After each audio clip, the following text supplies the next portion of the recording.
Bom, torcedor vascaíno, acaba de terminar nesse dia 22 de setembro, Vasco da Gama e Palmeiras.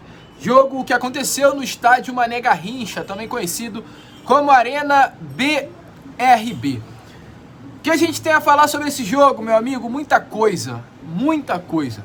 Toda derrota é muito dolorida. Nenhum torcedor ele gosta de ser derrotado, ainda mais o torcedor do Vasco. Ainda mais o torcedor do Vasco. Por tudo que representa o Vasco da Gama, pela grandeza do Vasco da Gama, por tudo que nós passamos por esses últimos anos, parece que a derrota para o torcedor vascaíno, ela pesa muito mais. Ela pesa. Ela é amarga. Ela dói. Mas tem derrotas e derrotas, meu amigo. E por incrível que pareça, essa derrota que o Vasco sofreu hoje para a equipe do Palmeiras, ela deixa esse elenco ainda mais forte. E ela, acima de tudo, ela deixa o torcedor vascaíno ainda mais confiante com esse grupo atual. Com esse grupo do Rafael Paiva. Por conta do desempenho. O Vasco não venceu. O Vasco não jogou um futebol encantador. Passou longe disso. Mas o Vasco novamente mostrou ser uma equipe com muitas valências. O Vasco novamente mostrou ser uma equipe chata de se jogar contra. O Vasco novamente mostrou que é ruim de vencer o Vasco da Gama. Características muito importantes para uma equipe que quer brigar por coisas grandes. E eu incluo aqui até a Copa do Brasil. O Vasco hoje, meu amigo torcedor vascaíno, ele se tornou uma equipe chamada de equipe copeira. O que isso significa? O Vasco é uma equipe chata de vencer. O Vasco é uma equipe que vai apertar até o final. O Vasco é uma equipe que vai fazer você suar para jogar contra ele. Do Cuiabá até o Palmeiras. Esse é o Vasco da Gama de Rafael Paiva. Não vai ser uma equipe que vai encantar. Não vai ser uma equipe de goleadas, e não é. Todo o trabalho de Rafael Paiva tem apenas uma goleada, que foi contra a equipe do São Paulo nos primeiros jogos do trabalho de Rafael Paiva. Mas é uma equipe que vai entrar em campo sabendo que há, a qualquer momento, a possibilidade de conquistar a vitória. Mas infelizmente, meu amigo, nenhum trabalho é perfeito. E eu já começo aqui falando sobre esse jogo, também indo para a segunda parte. Porque eu acho que ao mesmo tempo que é um jogo que ele deixa o Vascaíno animado, é um jogo de aprendizados. E eu espero que o técnico Rafael Paiva, que é um treinador muito bom, um jovem, promissor dessa nova geração de técnicos do futebol brasileiro, que tem jogadores que não dá mais. Não dá mais para insistir. O Vasco hoje ele começa a partida com Léo e Maicon na zaga. Por incrível que pareça, o Léo, ele deu sim algumas entregadas durante os 90 minutos, mas que não comprometeu. Mas hoje a gente vê até um Léo mais confiante. Tem uma hora no segundo tempo que o Léo ele fez a sua principal característica, e acho que se hoje ele está no time titular é para isso, então que faça mais. Quebra linhas, vai para cima, anda com a bola, porque ele tem qualidade para isso. Agora a gente viu o Maicon no primeiro tempo que não conseguiu jogar, que prejudicou o sistema defensivo do Vasco. A gente viu um Paulo Henrique no primeiro tempo que prejudicou o sistema defensivo do Vasco. E aí eu vou para o jogador, que na minha opinião é o nome que o Rafael Paiva tem que começar a se atentar urgentemente, que é o garoto Ryan. E é um pedido até para essa atual diretoria do Vasco da Gama. A gente, e eu falo a gente como torcedores do Vasco, nós tratamos com muito cuidado os nossos crias. Com muito cuidado. Isso tem o seu ponto bom, mas também tem o seu ponto ruim. O Vasco em 98, ele conquista o título da Libertadores com o Pedrinho, com o Felipe, com o Juninho. O Vasco sempre foi conhecido por ser uma equipe formadora, uma equipe de Romário, de Giovani, de Mauricinho, de Sorato, Edmundo, Roberto Dinamite. Esse é o Vasco. E talvez por isso nós, como torcedores vascaínos, temos tão cuidado com os nossos crias, porque a gente sempre espera que um desses vai nascer. Talvez essa geração possa ser a geração do novo Coutinho, que hoje novamente entrou e destruiu. A geração do Douglas Luiz, vai que nasça um novo Paulinho. Mas talvez tanta paciência seja prejudicial a esses jogadores. Porque a imagem que o torcedor vascaíno passa, e sinceramente, é que tá sempre tudo bem. E não tá tudo bem. Rayan, você precisa acordar pra vida, cara. Você tem 18 anos de idade. Você veste a camisa do Clube de Regatas Vasco da Gama. Me diz como você entrega aquela bola. Me diz como você entrega aquela bola. E eu acho, e sinceramente, essa é a minha opinião, que por isso que jogadores da base do Vasco da Gama, eles talvez não vão pra frente. Porque o torcedor vascaíno, ele tem tanta paciência com esses jogadores, e que vão ser futuros grandes atletas. Eu tenho certeza que o Rayan uma hora vai despontar, mas não tá dando mais. Não tem por que o Rayan ser do time titular do Vasco. O Rayan faz a cagada que fez contra o Atlético Paranaense dentro da Arena da Baixada. Uma cagada gigantesca, assim, desse tamanho, que poderia ter causado a eliminação do Vasco na Copa do Brasil. E como prêmio, ele domingo está enfrentando o Flamengo dentro do Maracanã. Sem qualquer outro time, o Rayan domingo não pisa como titular em campo. Aliás, ele chegou a entrar como reserva, né? Mas não pisa em campo. Não pisa em campo. Então ele entra contra o Flamengo e hoje começa como titular. 2 jogos após aquela cagada, eu vou falar de novo, gigantesca, que poderia ter nos custado a eliminação na Arena da Baixada. E aí eu tenho que usar de comparação o rival. Eu não gosto, mas eu tenho que usar. Tem um garoto no Flamengo, se chama Lohan. Lohan. Eu sei não porque o Flamengo, porque eu gosto de futebol, e eu posso citar vários aqui do futebol brasileiro. Mas esse garoto é considerado uma promessa igual ao Rayan, tá? De base, seleção brasileira sub-17, sub-20. Só que o Lohan, ele tava começando a jogar mal. Sabe o que a torcida do Flamengo fez? O Lohan, tocava na bola e a torcida dos caras vaiava.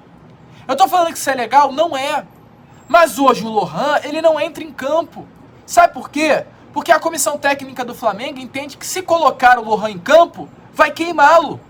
E talvez isso, eu estou usando como exemplo para falar, talvez isso seja importante para o Rafael Paiva ou qualquer outro treinador que passe pelo Vasco, que entenda que tem jogadores da base que vai ter um momento que você vai ter que tirar. O Rayan já ultrapassou. Tira. Nem que for para voltar para o sub-20. Rayan, fica um pouco lá, cara. Fica um pouco lá. Porque hoje a gente tem atleta dentro do grupo. Não é possível que o Emerson no dia a dia não mostre mais do que o Rayan, porque hoje ele entrou e jogou novamente muita bola. Não é possível que o Jean Davi não entre e mostre mais do que o Rayan. Não é possível que o Maxime Domingues entre e mostre mais do que o Rayan. Porque essa entregada que o Rayan deu hoje, gente, de verdade, na boa, é para ele ser cortado da lista de relacionados do próximo jogo. Em 3 jogos ele entregou hoje para o Palmeiras a derrota e ele foi expulso contra o Atlético Paranaense. Assim, o que ele precisa fazer mais? Qual é a próxima? Acho que tudo tem que ter um pouco de limite. E infelizmente essa derrota ela é pesada por conta disso. Porque hoje o Vascaíno ele sai do jogo contra o Palmeiras com um sentimento muito parecido que ele saiu lá daquele jogo lá no ano passado, jogando em São Paulo. Que o Vasco perde pelo mesmo placar de 1-0 para o Palmeiras, mas sai com o sentimento de, cara, dava para ganhar. Que teve aquela confusão de arbitragem, novamente, né, parece que a história se repete, o Vasco ele naquele jogo é prejudicado por conta da arbitragem, e hoje novamente a gente tem um nítido pênalti não marcado. É assim, é Palmeiras, é Abel Ferreira, tudo normal, tudo dentro dos conformes, mas o Vasco ele sai desse jogo hoje com esse sentimento de, cara, dava, talvez se tivesse mais 10 minutinhos a gente chegava, porque o Vasco ele teve uma hora que ele amassou o Palmeiras. E esse amasso se deu muito por conta das próprias alterações do Paiva, que foram muito boas. Puma entrando no lugar do Paulo Henrique, que estava muito mal hoje. O Emerson entrando no lugar do Rayan, que também estava muito mal hoje. O lado direito, que antes era inofensivo, olhando pelo lado da frente e defensivamente muito mal, começou a ser o lado mais forte do Vasco da Gama na segunda etapa. E também o Vasco melhora por conta de um jogador. E quando a gente abre o vídeo e fala que o Coutinho ele informa, ele é o melhor jogador do futebol brasileiro, é por causa disso que a gente viu hoje no estádio Mané Garrincha. O Coutinho em forma, ele não é o melhor com pouca diferença, não. Ele é melhor com muita diferença para o segundo. Gente, o Coutinho é muito acima. O Coutinho é outro nível. O Coutinho é outro tipo de jogador. O Coutinho é craque. O Coutinho é jogador de Barcelona. O Coutinho é jogador de Bayern de Munique. O Coutinho é jogador de Liverpool, de seleção brasileira. A gente não tá falando de qualquer cara. A gente tem que respeitar a história de Philippe Coutinho. E hoje ele mostrou quem é. Em pouco minuto. E deixa eu te falar pro senhor Payet, que me desculpe, eu tenho que falar, eu tenho que colocar meu lado torcedor pra fora. Tá uma bola de novo. Payet tá uma bola de novo. Eu não jogo futebol, eu não treino todo dia, eu não recebo R$1,5 milhão por mês, mas eu acho que a minha forma física tá melhor do que a do Dimitri Payet. Isso é uma vergonha. Isso é uma vergonha. O cara recebe R$1,5 milhão, irmão. Se eu recebo R$1,5 milhão por mês para jogar no Vasco da Gama, independente da minha carreira, eu iria fazer de tudo para ter uma forma física boa. E não me venha falar de idade, porque a gente vê um Hulk hoje no Atlético Mineiro que tem mais de 40 anos, ele tá fino. E o Payet não, o Payet tá gordo, por isso que não joga. Se der mole, o Coutinho vai tomar a vaga dele de titular. E para mim, no próximo final de semana, no jogo que o Vasco da Gama terá, salvo engano, contra o Cruzeiro no Mineirão, jogo difícil, bota o Coutinho, tira o Payet. Porque o Coutinho hoje no Vasco melhora, que o Coutinho vai lá, pega a bola do volante, faz o Vasco criar, faz o Vasco jogar, quebra linhas, toca a bola, puxa a marcação, vai ficar parado na porcaria da ponta esquerda e o Vasco perde completamente jogadas. Então assim, o Payet também tem que ficar ligado. Mas o Coutinho entra muito bem. A gente vê um Vasco no segundo tempo com um outro time, uma outra equipe, e volto a repetir o que eu comecei o vídeo. Tem derrotas e derrotas, toda derrota dói, cara. Mas essa derrota, ela deixa o torcedor vascaíno com esse sentimento de daria para vencer. E acima de tudo, um sentimento de a gente tem um time, cara. E eu acho que a gente pode olhar para isso ainda mais, a gente olha os números. Eu vou falar isso rapidinho, até porque isso vai ser pauta pro Acorda Vascão de amanhã. Mas, cara, olha que loucura. O Vasco, ele hoje perde pro Palmeiras pelo placar de 1-0. O jogo, ele termina com o Palmeiras chegando 14 vezes ao gol do Vasco, sendo que das 14, 3 vezes foram chute ao gol do Léo Jardim, certos, né? E o Vasco chega a 10 ao gol do Palmeiras, sendo 3 chutes certos ao gol do Everton. Então, 3 finalizações para cada certas no gol. O Vasco fecha o jogo com mais posse do que o Palmeiras. O Vasco fecha a partida com 55% da posse de bola. E, além disso, o Vasco fecha a partida com 413 passes trocados. Palmeiras com 350, o que mostra a nítida superioridade do Vasco, principalmente devido ao segundo tempo. Mas se a gente olha isso em comparação ao primeiro turno, Vasco de Álvaro Pacheco, olha só. Enquanto o Vasco fecha esse jogo com 10 finalizações e 3 chutes ao gol, e o Palmeiras fecha esse jogo com 14 finalizações e 3 chutes ao gol, o primeiro turno, o Palmeiras fechou o jogo com 28 finalizações. 14 para 28. O Palmeiras no primeiro turno finalizou o dobro do que finalizou hoje ao gol do Léo Jardim. E acertou o dobro de chutes ao gol que acertou hoje no gol do Léo Jardim. O Palmeiras hoje fecha o jogo com 45% da posse. Primeiro turno, 57% da posse. O Vasco, ele troca 298 passes nesse primeiro turno, contra o mesmo Palmeiras. Já nesse jogo, 413. Então os números, eles mostram como o Vasco subiu de desempenho. E pode ser utilizado como argumento, Lucas, mas o Vasco hoje jogou porque o Palmeiras, ele sai na frente do placar e recua. Meu amigo, o primeiro turno também, o Palmeiras sai na frente e não recua, né? Porque o Vasco, ele faz o Palmeiras não recuar. Hoje não, hoje o Vasco fez o Palmeiras jogar para trás. Então assim, a gente vê um outro Vasco. A gente sabia que seria uma sequência difícil contra o Flamengo e Palmeiras.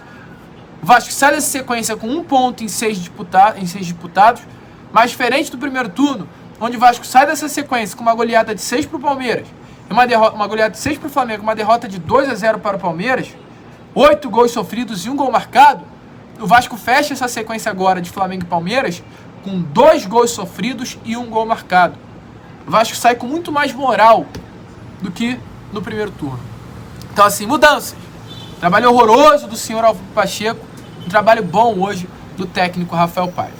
Toda derrota dói, mas volto a repetir, tem derrotas e derrotas. A gente fica por aqui.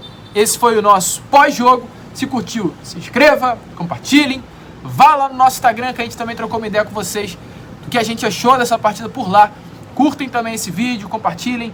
Deixa aí o seu comentário na descrição, aqui embaixo. Como a gente sempre fala aqui, saudações vascaínas.